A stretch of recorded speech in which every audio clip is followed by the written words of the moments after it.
ഏതെങ്കിലും സ്വഭാവങ്ങളുള്ള ആളുകളെ മുഴുവനായും അങ്ങ് അകറ്റുകയോ ആർക്കും വേണ്ടാത്ത ആളാണെന്ന് പറയുകയോ നാട്ടുകാർ അയാളെ പിടിച്ച് കള്ളുകുടിയനായി സ്റ്റാമ്പ് അടിച്ചു വിടുകയോ ചെയ്യരുതേ.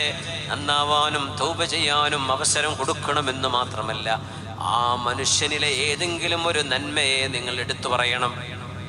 ഒരാൾക്ക് എത്രയോ തെറ്റുകളുണ്ടാകാം, അത്രമേൽ അയാൾ നന്മയുണ്ടാകാലോ. ഒരു മനുഷ്യന്റെ നന്മ നിങ്ങൾ കാണാതെ പോകരുത്. ആ മനുഷ്യൻ എത്ര വലിയ തെറ്റ് ചെയ്യുന്ന ആളാണെങ്കിലും അയാളുടെ നന്മയെ നിങ്ങൾ മറക്കരുതേ എന്ന് നിബിധങ്ങൾ പഠിപ്പിച്ച ഏറ്റവും വലിയൊരു പാഠമാണ് ഈ ഹദീസ്. അതുകൊണ്ട് പാപങ്ങൾ ചെയ്യുകയാണെങ്കിൽ അള്ളാഹുവിനോടുള്ള സ്നേഹത്തിൽ കനം കുറയും, അതിൻ്റെ ഭാരം കുറയും, അതിൻ്റെ ആഴം കുറയും.